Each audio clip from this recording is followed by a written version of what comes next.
I was planning to create a video about successors data to explain the latest trends in the inheritance property niche market.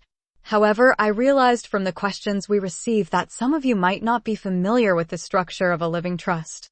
So, I decided to create this video to lay the foundation for our next video. Why living trusts matter.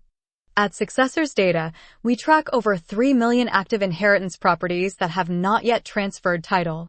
We see more and more properties being held in living trusts.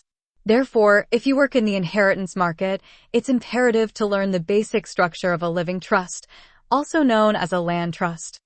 I've used land trusts to purchase many properties, and in this video, I'll show you how easy it is to create one.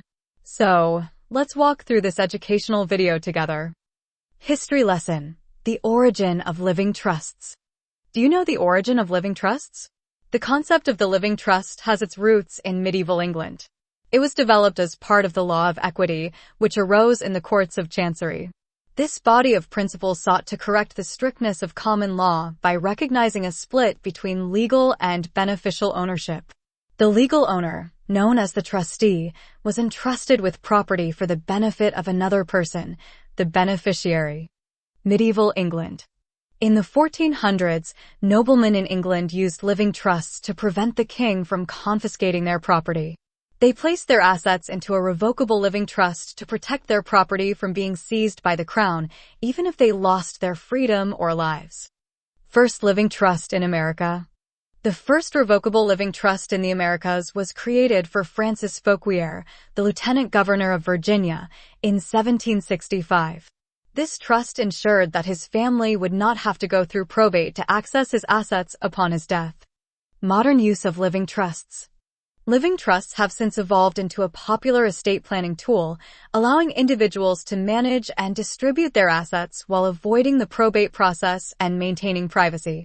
A more condensed version of the living trust is the land trust, a favorite tool among investors to buy, hold, and sell property. Creating a land trust. As I mentioned, I'm going to show you how quickly I can create a land trust to buy a property or transfer the title with it. Before we start, I want to disclose that I am not a real estate attorney, and this is not legal advice. It's for your information only. Living trust.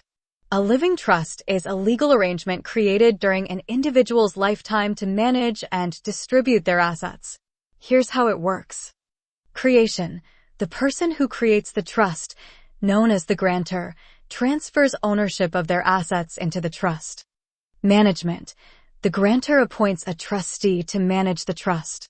The grantor can also serve as the trustee, retaining control over the assets. Beneficiaries. The grantor names beneficiaries who will receive the assets held in the trust after the grantor's death. Avoiding probate. One of the main advantages of a living trust is that it allows the assets to bypass the probate process, which can be lengthy and costly. Revocable versus irrevocable trusts. Living trusts can be either revocable or irrevocable. Revocable living trust. The grantor can modify or revoke the trust during their lifetime. However, the assets in the trust are still considered part of the grantor's estate for tax purposes. Irrevocable living trust. Once established, the trust cannot be changed or revoked. This type of trust offers greater asset protection and potential tax benefits. No probate. This means you can treat this real estate transaction as a standard sale. Upon the death of the trustee, the successor trustee has full power to dispose of the assets according to the discretion of the trust. Look how quickly some of these inheritance properties sold without probate. Take, for example, the property owned by the Otis Hunter Living Trust. Otis passed away on September 1, 2024.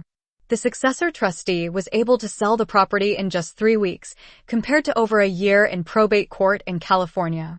Investor perspective. Looking from an investor's or fix and flip perspective, why do investors use land trusts? It is easy to use. And one can also hide his name.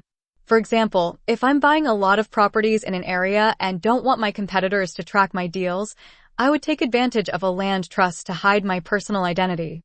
1885 Jamestown Trust, dated November 18, 2024, Amanda Smith as trustee. Let me show you an actual land trust and see how easily I can create one. This land trust has stood the test of time and has been accepted by title insurance companies to insure many real estate transactions. Land trust document. My entire land trust document is only 6 pages, and it takes me just 5 minutes to create it. Page 1 already has my name as the trustee. I type in the name I want to give to the trust. For example, in this case, I bought a property at 6188 Dartmouth Avenue, so I name the trust the 6188 Dartmouth Avenue Trust, dated October 18, 2024. Page 3, I am declaring if I die. Jeffrey Smith is the successor trustee. There will be no probate. Page 4, the signature page, where I state that there is only one trustee but 2 beneficiaries. I could also be the trustee and the only beneficiary, or the trustee but not the beneficiary. I could even make the trustee or beneficiary another trust, LLC, or corporation. I have a lot of flexibility. We have 2 exhibits. Exhibit A shows the percentage of equity between the beneficiaries. Exhibit B, very important, as it contains the legal description of the property.